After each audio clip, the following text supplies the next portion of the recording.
ఏరా ఇంటికి రంగులు కొట్టి తర్వాత కాంపౌండ్ ముందర ప్లాస్టింగ్ చేపిద్దాంరా అన్నాడు మా డాడీ. సరేలేపా చేపిద్దాము అన్న. డబ్బులు ఉన్నాయారా చేపిచ్చేకి అన్నాడు. ఉండాయిలేపా ఎంతన్నా కానీలే అన్న. ఎందుకంటే చూడండి, ఇక్కడ సంక్రాంతి పండగ రోజని ఈ పక్కింటోళ్ళు, మా అన్న కొడుకు, మాకు కావాల్సిన బంధువర్గము మా అన్న కొడుకుదే ఆ జీప్ కూడా.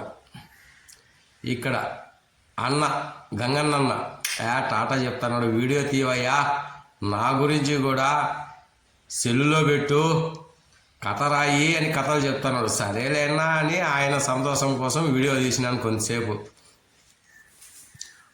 ఆయన సెల్లులో చూసుకోవాలి ఆయన ఫోటో అని ఆయనకు భలే మోజులే. అందుకే అడిగినాను, వీడియో ఎత్తినాను. సరే అని చెప్పేసి వీళ్ళంతా కొద్దిసేపు వీడియో తీపా, పండగ రోజు అందరం కలిసినాము, ఎక్కడెక్కడ ఉన్న వాళ్ళమో కలుసుకున్నాము, పల్లెల్లో ఉన్నాము, సంతోషంగా వీడియో తీద్దామన్నారు. సరే అని చెప్పి వీడియో తీసినాను. వీళ్ళ సంతోషానికి హద్దు లేదు.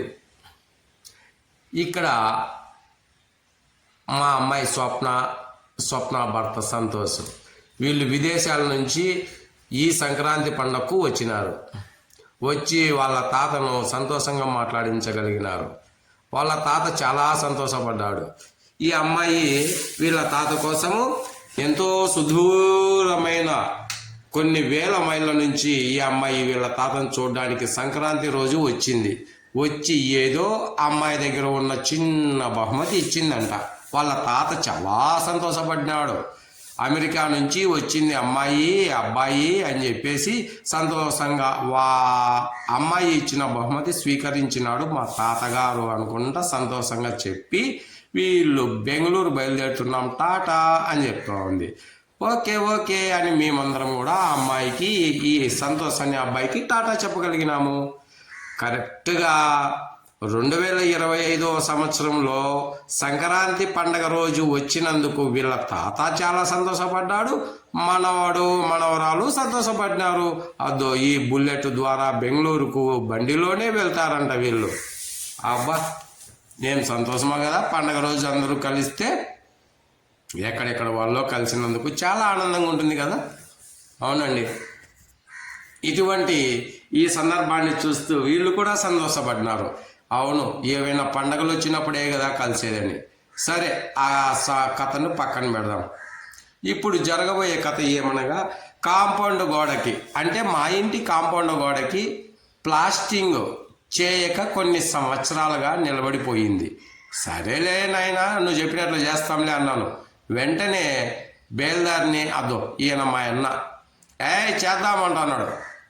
సరే అని ఇక్కడ నా తమ్ముడు, అన్న అంతా కలిసికట్టుగా చేసుకుందాం, అందరము ఈ గోడను ప్లాస్టింగ్ చేసిన తర్వాత ఎంతో సంతోషంగా ఉంటుంది కదా, గోడలకు ప్లాస్టింగ్ చేసిన తర్వాత రంగులు కొట్టి చూద్దాం, ఆ ఆనందమే వేరు అన్నారు. సరే అన్న. ఇక్కడ కనపడుతున్నదే రాముల గుడి. ఈ రాముల గుడి ఎన్నో వందల సంవత్సరాల క్రితమే నిర్మించబడింది. అయితే ఆ పాత గుడిని తీసి కొత్త గుడిగా నిర్మించడం జరిగింది. ఊరి పెద్దలంతా ఐకమత్యమైతే ఇలా ఈ గుడిని నిర్మించిన దానికి గాను ఈ ఊరి ప్రజలు ఎంతో సంతోషపడ్డారు.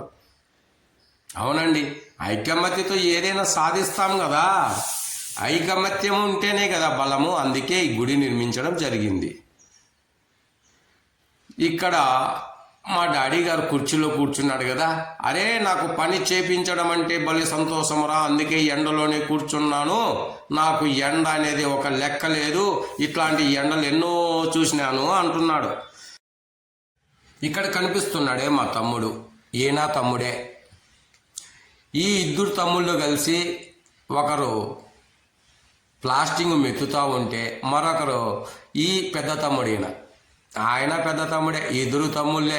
ఏం చేద్దాం, ఇద్దరు అన్న కష్టాన్ని చూసి, సరే అన్న మేమున్నాం, మీకు ఎలాగైనా ఈ ప్లాస్టింగ్ చేసి ఈ ఇంటి గోడలను రూపురేఖలను మార్చుదామని ముందడుగేసి ఈ కాంపౌండ్ నిర్మాణానికి గాను అయ్యే ఖర్చు రెడీగా చూసి పెట్టుకున్న మేమున్నాం మిగతా సమస్యలు చేర్చడానికి అన్నారు. ఎంత సంతోషం కదా. పండగ రోజు అయినా కానీ మా తమ్ముళ్ళు వచ్చారు. పండగ రోజు అనుకోకుండా వచ్చి పని చేయడానికి ముందుకు వచ్చిన దానికి మా డాడీ గారు కూడా సంతోషపడ్డారు. ఐకమత్యమే మహాబలము అంటారు. ఇలా అన్నదమ్ముల ఐకమత్యముతో ఏ పనైనా చేయగలుగుతాం కదా. చూసినారా, కొన్ని సంవత్సరాల నుంచి నిలబడిపోయిన ఈ కాంపౌండ్ గోడకు ప్లాస్టింగ్ చేయడము, ఎర్రటి ఎండ, ఆ ఎండను కూడా లెక్క చేయకుండా ఎలాగైనా ఈ పనిని నెరవేర్చాలనుకోవడము, ఐకమత్యతోనే మనము ఏదైనా సాధిస్తామనేందుకు ఇది నిదర్శనం. వీళ్ళు ఎంతటి ఎర్రటి ఎండలో కూడా కష్టపడుతున్నారంటే వీళ్ళేనండి నిజమైన కష్టజీవులు. ఇటువంటి కష్టజీవులకు మనం ఎంత మాత్రము అఘోరపరచకుండా వాళ్ళని గౌరవిద్దాం. ఏ కష్టం చేసే వాళ్ళనైనా ఎర్రటి ఎండలో పనిచేసే వాళ్ళేనండి ఈ దేశానికి వెన్నెముకలు. నిజమే కదండి, అందరము ఒప్పుకోవాల్సిందే. ఇలా ఎర్రటి ఎండలో ప్లాస్టింగ్ చేస్తుండగా మా నాన్నగారు అదే ఎర్రటి ఎండలో కుర్చీ వేసుకొని పని చేపిస్తుంటే అదు అక్కడ కూర్చున్నాడు రుమాల కట్టుకొని. ఆ అన్న నాకంటే పెద్దవాడు. ఆయన కూడా ఈ ఎర్రటి ఎండలో పని చేయడానికి ముందుకు వచ్చినాడు. ఎందుకు మీకు ఈ విషయాన్ని చెప్తున్నానంటే ఈ ఊరు చాలా చిన్నది. ఈ చిన్న ఊర్లో ఎంతో మంది జనసంఖ్య ఉండేవాళ్ళని మా నాన్నగారు చెప్పుతూ ఉండేవారు. కానీ ఈరోజు ఏ పల్లెల్లో చూసినా కానీ పనులు లేక, డబ్బు అవసరాలు ఉండి ఇంకొక వేరే పని చేయలేక, అర్థం కాక అలాగే ఆలోచిస్తూ ఒక తుది నిర్ణయానికి వచ్చి ప్రతి పల్లెల్లో కూడా మేము ఇంకా బ్రతకలేము, ఇక్కడ వ్యవసాయం చాలా కష్టమైపోయిందనే ఆలోచనలతో పట్టణాలకు వెళ్ళి అక్కడ ఏదో ఒక పని చేసి ఏదో విధంగా బ్రతుకగలుగుతామనే ఆలోచనలతో ఎంతోమంది పల్లెలను వదిలి పట్టణాలకు వెళ్ళగలిగినారు. కానీ కొంతమంది అదో ఇక్కడ కనపడుతున్నాడే మా అన్న, మా తమ్ముడు, ఆ తమ్ముడు, వీళ్ళంతా కూడా సరే మనం ఏ ఊరికి పోయినా కానీ మన ఊరిని మర్చిపోకూడదనే ఆలోచన వీళ్ళకు ఉంది. కాబట్టే జన సంచారమే లేదు. చూడండి ఒకసారి, జనమే లేరు. మా అన్న ఎండలో ఇసుక కాళ్ళతో దున్నుతున్నాడు. అంటే తడి ఇసుకను ఎండబెట్టి ఆ తర్వాత జల్లెడు పడతాడంట. అలాగైతే తడి ఇసుకను ఎండబెడితే పొడి ఇసుకగా మారుతుంది. అప్పుడు జల్లెడ ఈజీగా రంధ్రాలలో ఉంచి వెళ్ళిన తర్వాత అది నైస్ ఇసుకగా మారుతుంది. అదో అక్కడున్నాడే ఈ ఊరి పెద్ద మనిషిలో ఈయన ఒక పెద్ద మనిషి. మేము ఇటువంటి పెద్దవాళ్ళని చాలా గౌరవిస్తాం. ఎందుకంటే వీళ్ళకు జీవిత అనుభవాలు ఎన్నో ఉంటాయి, ఎన్నో జీవిత అనుభవాలను చూసి ఉంటారు. మా అన్న రెస్ట్ తీసుకుంటున్నాడు, 2 నిమిషాలేనంట. చాలా కష్టపడ్డాడు. అదో మా ఊరి పెద్ద మనుషుల్లో ఒక పెద్ద మనిషి. మా అన్న కూర్చొని చూస్తున్నాడు. ఎంతసేపటికి ఇసుక ఆరుతుందో, ఆరిన తర్వాత జల్లెడు పడదాంలే అని. అంతవరకు వీళ్ళు మాత్రము రెస్ట్ తీసుకోకుండా పనిచేస్తూనే ఉన్నారు. ఇది మా ఇంటి లోపలి భాగం, మొదటి రూములోని ప్రదేశం. అక్కడ కనబడుతున్నాయి దేవతా పటాలు. ఎంత చిన్నగా ఉంది కదా ఇల్లు.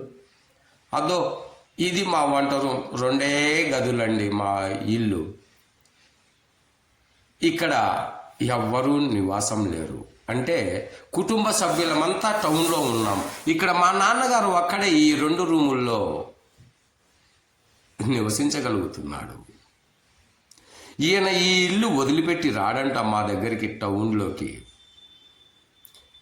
నేను ఈ ఇంట్లోనే బ్రతుకుతాను, ఇక్కడే తింటాను, ఇక్కడే సస్తాను అన్నంత బాధాకరమైన మాటలు మాట్లాడతాడు మా నాన్నగారు. ఎందుకంటే ఉన్న ఊరును వదిలిపెట్టడం ఈయనకు ఇష్టమే లేదు. మేమైతే మా నాన్నగారిని బాగా చూసుకుంటాం. మా నాన్నగారు, మా పిల్లలు అంటే ఈ ఈయన ఇక్కడున్నాడు చూడు, ఈయన మా అన్నగారు. ఈయన కూడా మాకు సహాయం చేయడానికి మేము పని చేస్తుంటే ఈయన మాకు భోజన వసతులు, రకరకాల వసతులు కల్పించగలుగుతాడు. టీ ఇవ్వడము, భోజనం పెట్టడము, ఈయన కూడా మాకు చాలా సహాయం చేస్తున్నాడు ఈ పండగ రోజున. అవును, ఇక్కడ కనపడుతుంది, ఇది చాలా పెద్ద బురుజు, 4 మూలలు చౌకంగా ఉంది. అద్దో ఇదే రాముని గుడి. మా ఇంటి వాతావరణం చూసినారా? మా ఇంటికి ఆనుకొని ఉంది కదా కరెంట్ పోల్, వంగిపోయింది. ఎప్పుడైనా పడవచ్చు, ఏ క్షణంలో అయినా పడవచ్చు. మరి ఏం చేద్దాం? గవర్నమెంట్కి రిపోర్ట్ ఇచ్చినా పట్టించుకోరు. తీరా పడిపోయినాక చూద్దాంలే అనే కాలం వచ్చేసిందండి.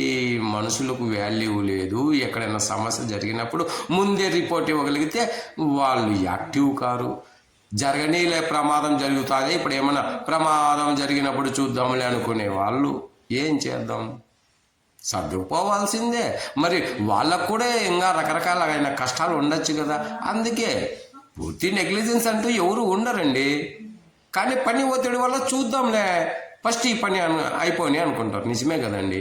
మనం ఎవరిని తప్పులు పట్టకూడదు. ఎందుకంటే ఎవరెవరి కష్టాలు వాళ్ళకు ఉంటాయి కదండి. ఇది చూసినారా?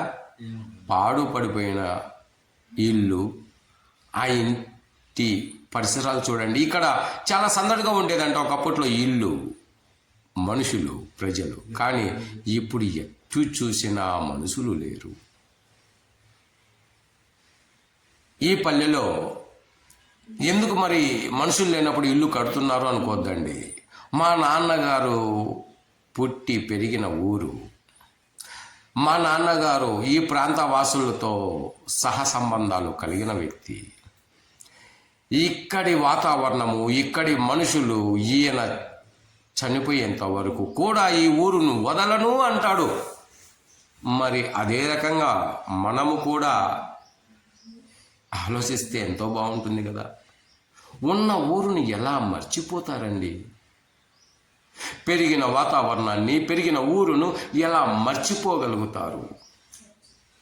మేము చదువుకున్నాము, ఇంజనీర్లు అవుతాము, డాక్టర్లు అవుతాము, ఆ తర్వాత మేము డబ్బు సంపాదిస్తాము, ఈ ఊరి కంటే, ఈ ఊరిలో ఉన్న వాళ్ళందరికంటే గొప్పగా బతుకుదాము అని చాలామంది వెళ్తున్నారు.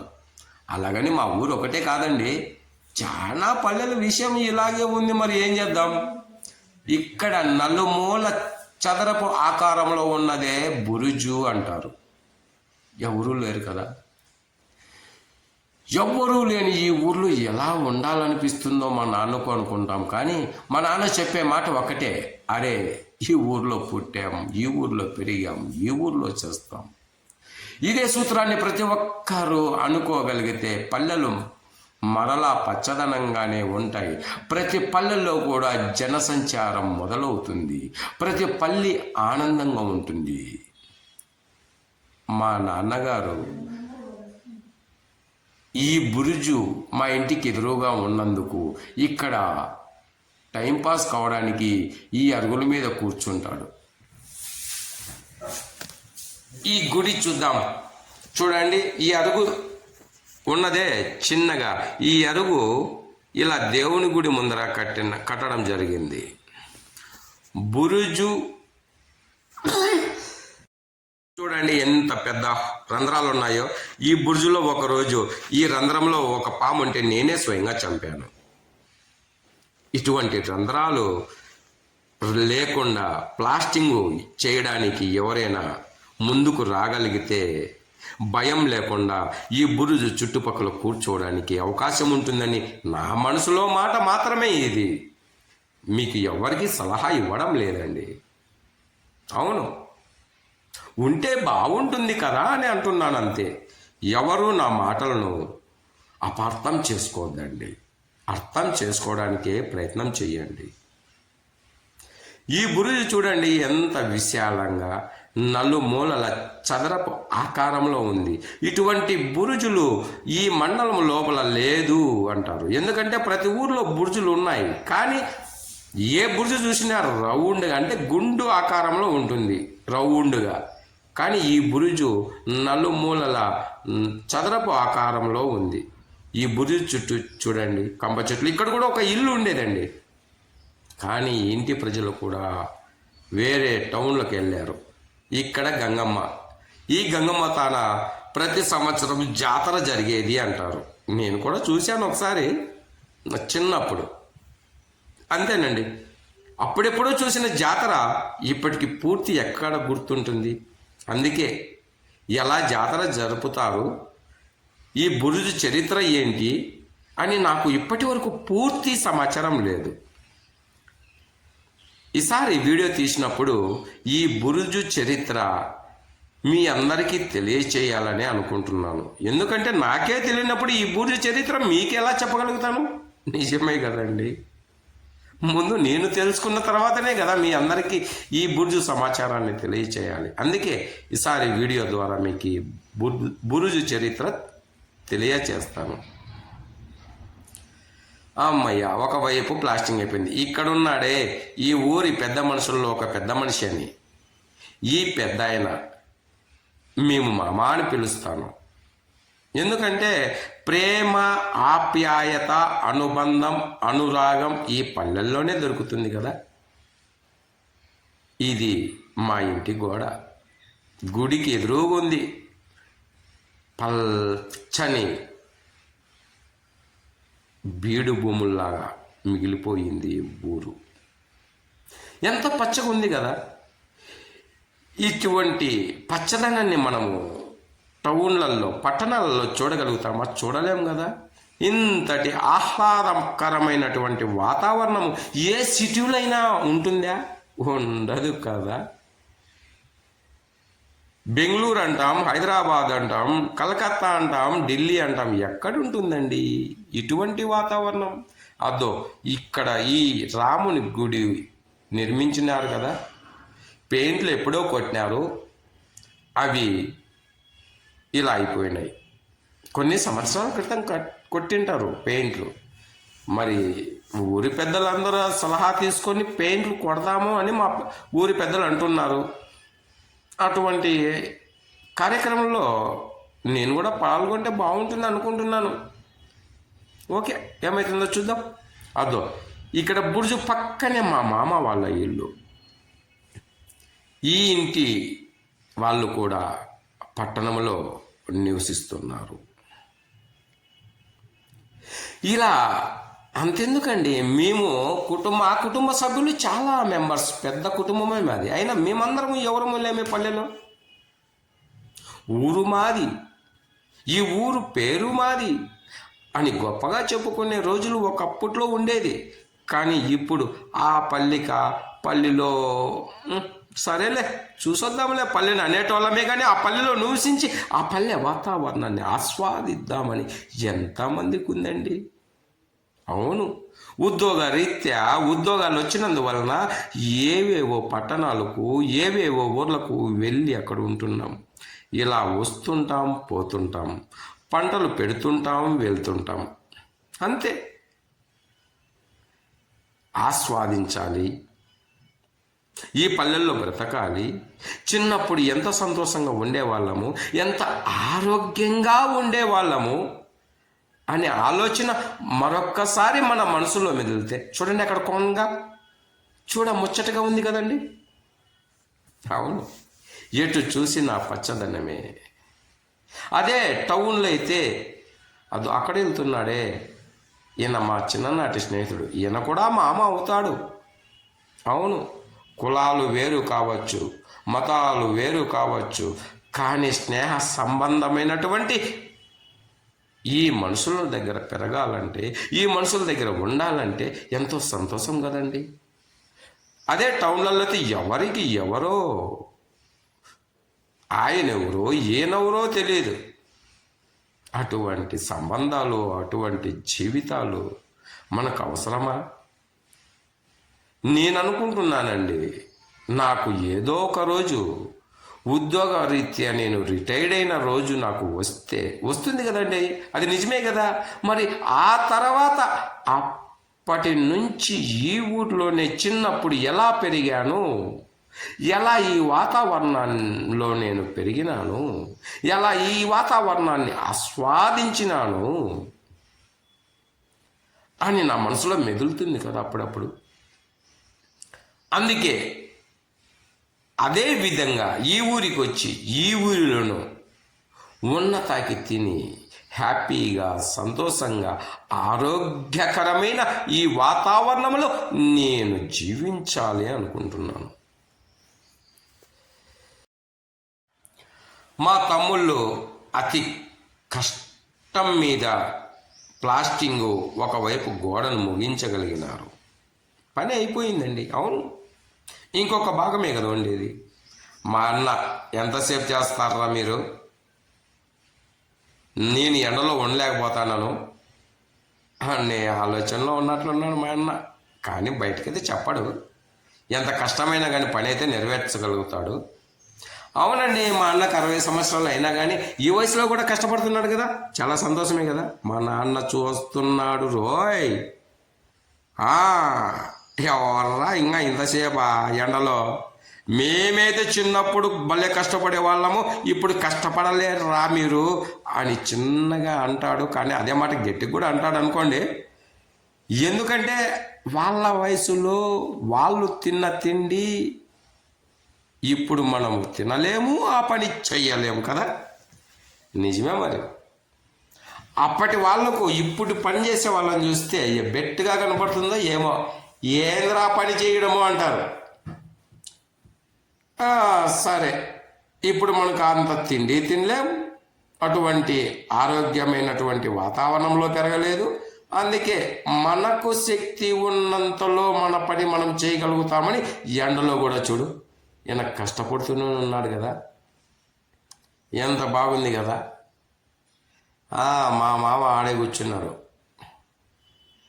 మా నాన్న చూడు కాపలా కూర్చున్నాడు, కదలకుండా మెదలకుండా. ఎట్లయినా మీరు సాధించాలి, చెయ్యాలి, ఈ పొద్దులోనే ఈరోజు సాయంత్రం లోపల ముగించాలి పని అని.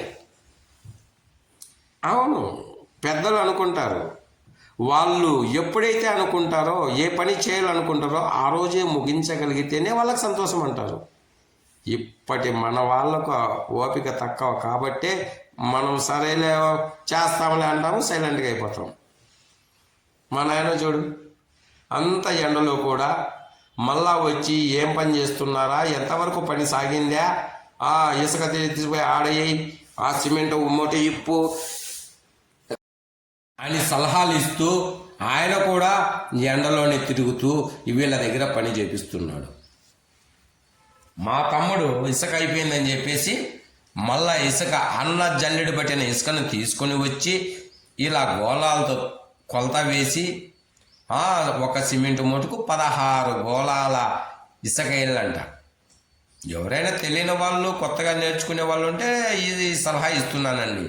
సిమెంటు చేయాలంటే సిమెంటు, ఒక మూట సిమెంటుకు 16 గోళాల నైస్ ఇసుక వేసి ఒక మూట సిమెంటు వేసి కలపాలంట. అది ప్లాస్టిక్ పనికి వస్తుందంట. ఆ పైన ఒక సిమెంటు మూటకు 20 గోళాలైనా వేసి ఏముంది అనుకుంటే ఆ పని చెడిపోతుందంట. ఈ విషయాన్ని గమనించాలి.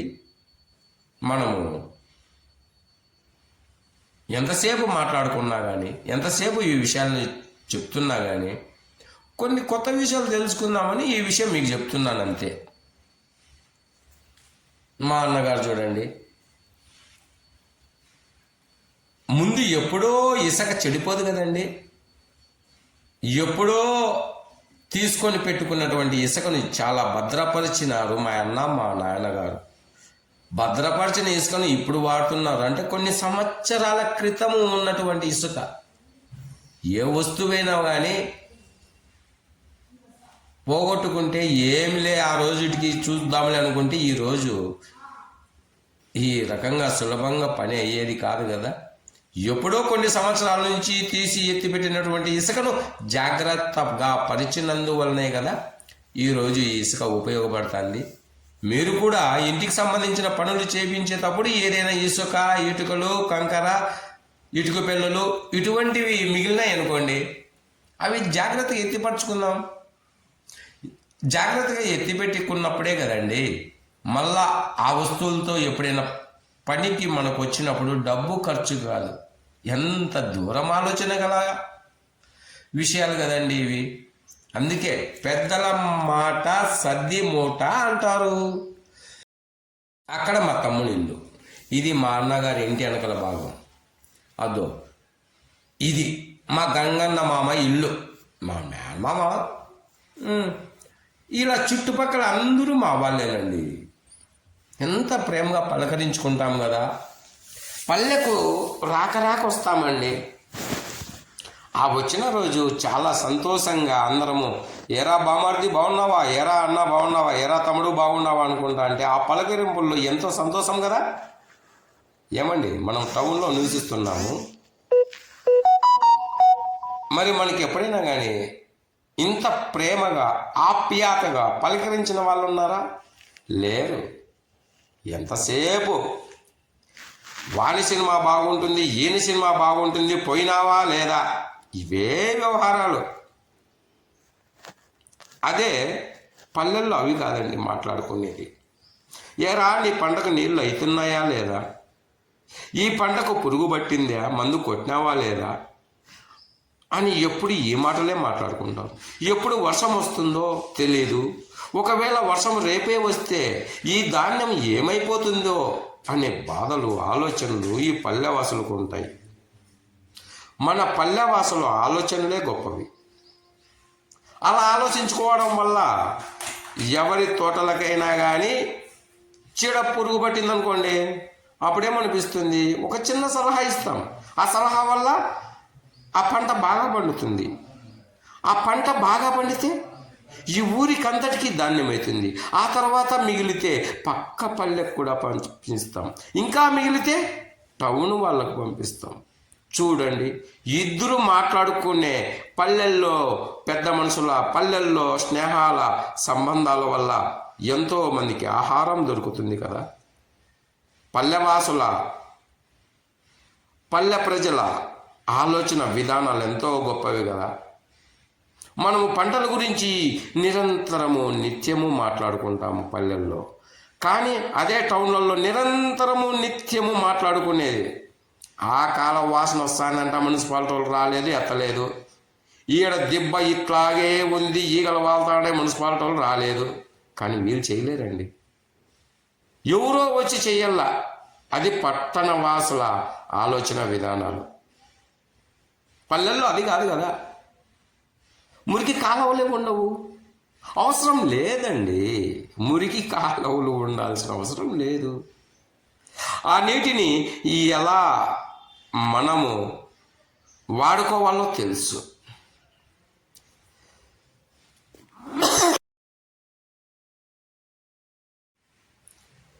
ఎప్పుడు కూడా పల్లెల్లో ఉన్నటువంటి వాళ్ళు టైంపాస్గా మాట్లాడుకోరండి. 10 మందికి ఉపయోగపడే విధమైన మాటలే మాట్లాడుకుంటారు. అదే టౌన్లలో అయితే ఎటువంటి మాటలు మాట్లాడుకుంటామండి మనము? మనందరికీ తెలుసు కదా. ఉన్న సత్యాన్ని ఒప్పుకుందామా? పల్లెవాసుల కంటే పట్టణవాసులు ఎప్పుడూ తక్కువే. నిజమేనండి. మన దగ్గర జోబులో డబ్బులు లేకుండా ఆ పలానాని సినిమాకు పోతాను, నువ్వు వస్తావా అంటారు. నేను రాలేనురా, డబ్బులు లేదంట. అరే నేను పెడతాను, 5 రూపాయలు వడ్డీకి ఇస్తాడంట, వాని దగ్గర నేను ఇప్పుడు ఇప్పించుకొని వచ్చినాను, నువ్వు నేను ఇద్దరం కలిసి సినిమా చూసొద్దాం. వానికి గాలంటే పనికి పోయి వచ్చిన తర్వాత వడ్డీ రూపంలో తీసుకున్న డబ్బు తిరిగిద్దామనే ఇటువంటి ఆలోచనలు, ఇటువంటి పనికి మాలిన విధానాలు ఉంటాయి మనలో చాలామందికి. నిజమండి, ఒప్పుకుందాం. మనం మాట్లాడుకునేటువంటివి మనం మాత్రం బతికేకి, మనం మాత్రం సంతోషంగా ఉండేకి, మనం మాత్రం హ్యాపీగా ఉండడానికే మనం చేసే పనులన్నీ కూడా. అవును, పల్లెవాసులు అలా కాదు కదా. ఎంతసేపు నీళ్ళు వస్తాయి రావా బోర్లో, రాలేదనుకో, వానికి నీళ్ళు వచ్చేటట్టుగా మనమంతా కలిసికట్టుగా ఏకమయ్యి వానికి నీళ్ళు వచ్చే విధానాన్ని మనం ఆలోచిద్దామంటారు. ఆ నీళ్ళు వచ్చిన తర్వాత పంట ఎవరివన్నా చెడిపోయిందా అని ఆలోచిస్తాం. ఆ పంట పండించేందుకు మనం అందరం మంచి సలహాలు ఇస్తాం. అందుకే కదండి, నీళ్లు ఉండి పంటలు పండగలిగితే పల్లెవాసులు బాగుంటారు, పట్టణ వాసులు బాగుంటారు. అందుకే నేను ఎప్పుడు కూడా పొగిడేదే పల్లెవాసులను. ఆ పల్లెలే లేకుంటే పట్టణాలు ఎక్కడి నుంచి ఉన్నాయండి? అవునండి, ఒకే ఒక్క సంవత్సరము ప్రతి పల్లెలో ఉన్న రైతు లీవు తీసుకొని ఏక నిర్ణయంతో లీవు తీసుకోగలిగితే ఈ పట్టణాలు ఉంటాయా? ఆలోచించండి. కొడదాం జై జై అని పల్లెవాసులకు.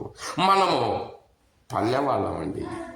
అందుకేనండి మీరు కూడా ఆలోచించండి. పల్లె వాళ్ళకే జై కొడదామని అనండి. ఇది ఒకసారి వీడియో చూస్తున్నారు కదా, నేను జై అంటాను, మీరు అనగలుగుతారా? ఎందుకు? నా భావనలు, నా మాటలు మీకు నిజం అనిపిస్తే, మీరు ఖచ్చితత్వమే అనిపిస్తే కొట్టండి. జై పల్లెవాసులు, జై రైతన్న, జై జై రైతన్న. రైతన్న లేని రోజు, రైతన్న రెస్ట్ తీసుకున్న రోజు, రైతన్న సెలవు తీసుకున్న రోజు మన జీవితాలు ఎక్కడ ఉన్నాయి? లేవు. నిజమే కదా?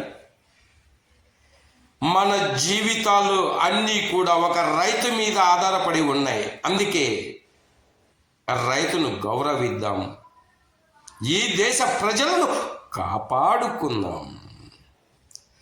రైతు లేని రాజ్యం రణరంగం, రైతు లేని రాజ్యం రావణాసురుని కోట. నిజమే కదండి? కాబట్టి మనము వీలైనంత వరకు తిరిగి పల్లెలకు వెళదాం, పల్లెల్లో బతుకుదాం, పల్లెల్లో ఆరోగ్యంగా ఉందాం, పల్లె వాతావరణాన్ని మనము ఆస్వాదిద్దాం. రండి, పల్లెలకు రండి, టౌన్లు వదలండి. అక్కడ నుంచి పల్లెకు వచ్చి ఇక్కడి బ్రతికే విధానాన్ని నేర్చుకుందాం, ఆరోగ్యాలను కాపాడుకుందాం. మనము చేసే పని వల్ల 100 మందికి భోజనం ఎలా పెట్టాలి అని ఆలోచిద్దాం. రైతు పల్లెలో ఒక్క రైతు ఆలోచించినాడంటే, వాడు కష్టపడి పంట పండించినాడంటే 100 మంది టౌన్ వాసులకు భోజనం పెట్టగలుగుతున్నాడు. నిజము కాదంటారా? ఈ నిజము మీరందరూ కూడా ఒప్పుకోక తప్పదు. జై రైతన్న, జై జై రైతన్న. రైతుల కోసం మనమందరము కూడా కలిసి కట్టుగా రైతుకు సహాయపడేందుకు ప్రతి పని, ప్రతి మనిషి ముందడుగు వేద్దాం. రైతులు లేని నాడు ఈ ప్రపంచమే లేదు కదండి. అవును, నిజం. రైతు కొరకే మనము ఉందాం, రైతుకు సహాయపడదాం, రైతు చెప్పిన విధంగా నడుచుకుందాం. అందరూ ఉద్యోగాలు కావాలని మనము యువతల నుంచి అవతలకు పట్టణానికి వెళ్ళామో ప్రతి పట్టణము కూడా శూన్యమైపోతుంది. అందుకే పల్లెకొద్దాం, పల్లె పనులు మనం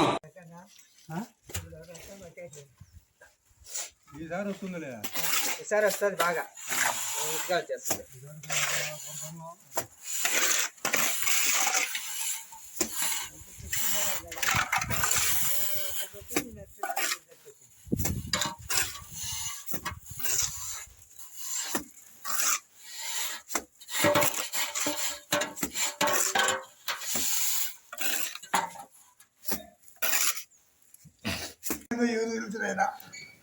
నీ ఊహకు ఎవరన్నా చెప్పేది ఎవరు చెప్పేది కాకపోతే మంచి కాదు పైన పడిపోయింది. పైన కపిలే ఒక మనిషి ఘాతమా? మంచి కాదు పైన పైన అప్పుడైందే మంచి కాదు పైన ఆడ అడ్డరాయింది ఒకటి, దానిపైన మంచి కాదు పైన ఉండే. నేను చూడగా నువ్వు ఆ కాలానికి చూసినావా? లోపల మిద్ది కూడా ఉండే. బుర్జు లోపల మిద్ది ఉన్నదా? ఆ మిద్దులో ఏముంది? అప్పుడు కాలంలో ఈ దొరల పరిపాలన ఉండేది కదా, అంతా మిద్దులో ఉండేది. పాలిగాల్లో తుమ్ములు పెట్టారు చూడు, నాటి తుపాకులు పెట్టి చేసుకో కాపలా జనాలంతా దాంట్లో పండుకోండి. మనుషులు పండుకునే అంత ఉందే పైన ఉంటే మన వల్ల ఆ స్కూలు శాంక్షన్ స్కూల్కు కావాలని అంత రాళ్ళన్నీ పడిపోయిన రాళ్ళన్నీ పెరిగి అడి గోల్రే. ఎన్నేళ్ళు ఏంటుంది మామ ఈ గుడ్జు కట్టి? ఎన్నేళ్ళు ఏందో ఏమో. నీ ఊహకు ఎవరన్నా మీ పెద్దోళ్ళు చెప్పింటారు? ఎవరు పెద్దోళ్ళు కూడా చూసినప్పటి నుంచి వాళ్ళకి ఇట్లా ఉంది. మీ నాయనోళ్ళు చూసినప్పటి నుంచి మా నాయన లేదు, మీ తాత వాళ్ళు లేదు. అప్పటికి ఇట్లే ఉండేది ఈ బుర్జ్ అనేది, అప్పటికే ఉండేది. అప్పటికే ఉన్నది.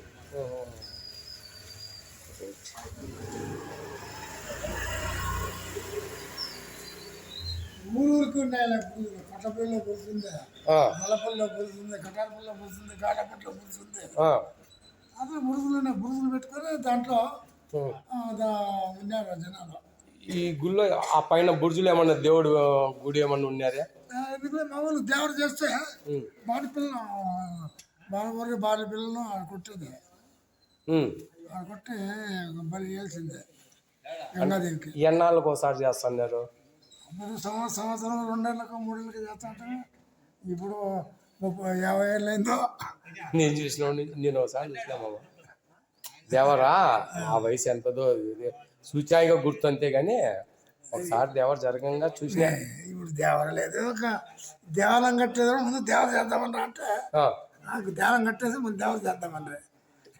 అంటే దేవుని కూడా కట్టక ముందే దేవర చేస్తే బాగుంటుంది అనుకుంటుమే, అట్లా చేస్తే బాగుంటుంది అనుకుంటే అది కుదరలే.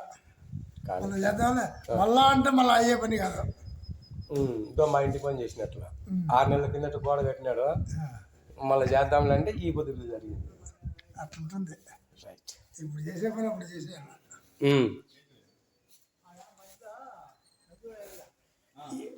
అసలు మన బురుజు ఇంత మాత్రం ఉంది, చాలా తవల చాలా పడిపోయినాయి బురుజులు. అసలు ఆ బురుజు కొత్తపల్లిలో రకంగా ఉన్నది, గానపట్ల ఏంది బురుజు మీద మర్రి చెట్టు పడినది చూడు. బుర్జు మీద ఆ బురుజుదాన్ని పోతారు కదంతా. చూసిన ఇంత పెద్ద బుర్జు లేదనుకుంటాం వాడ, ఇంత పెద్దది లేదు గాన పంటలో. అవి పడిపోయింది అంతా రౌండ్ బురుజుది. ఇట్లా 4 మూల చౌకం ఉండేది ఈ చుట్టుపక్కల పల్లెల్లో లేదా? చుట్టుపక్కల పల్లెలు లేదు, ఎక్కడ లేదు. మన మండలంలోనే లేదంటాం. దీని పేరు బుర్జు అంటారు, దీని పేరు బుర్జు అంటారు.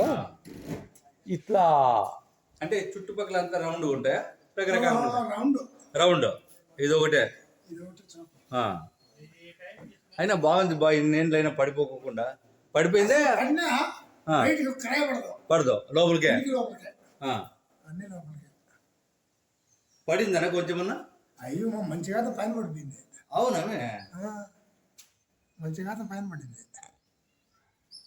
అవి రాళ్ళు లోపల విద్య ఉండే, ఆ విద్య అంతా అప్పుడు రాళ్ళు స్కూల్ కట్టాలని స్కూల్ కోసం అన్నీ దిగేసి తోలుగట్టుకి బడికాడికి మనకైతే వచ్చినాయి స్కూల్కి.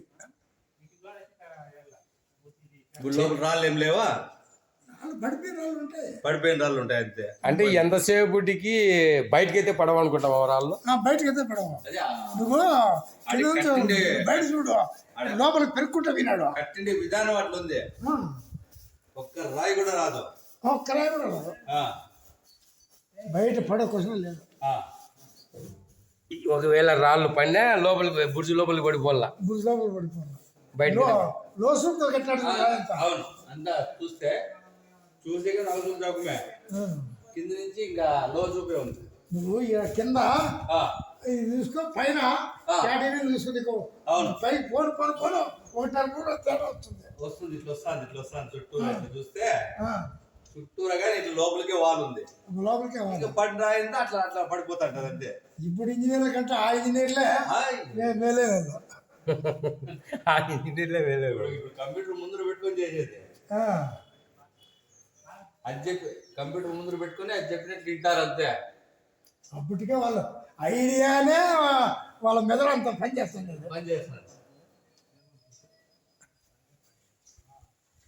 పోసి అదంతా ఇచ్చేసింటారు. ఆవిడ తొట్టితే పెరికిమనేది వాళ్ళం. తొట్టితీగ ఆ తొట్టితీగ అది నారు తీసేదను పిల్లలు కంట కట్టేది వెళ్ళాం. ఆ తొట్టితీగ ఎక్కడ ఉంటుంది? ఇంకా తొట్టితీగ కాదు, బుర్జులో ఉండేది. ఒకసారి చూసుకొని వస్తా. అదంతా తొట్టితీగ కాదు. ఈ చెట్టు పేరు తొట్టితీగనా? ఇది పిల్లలకి ఏం చేస్తారు మామ? ఏదో బాగా గ్రహాలున్నా పట్టుకుంటుంది నమ్మకం. ఒక నమ్మకంతో ఆ, ఈ చెట్టు వైద్యం చేస్తారు పిల్లలకు ఒక నమ్మకంతో. అసలు అనంతపురం నుంచి ఒక సాయి వస్తాడు.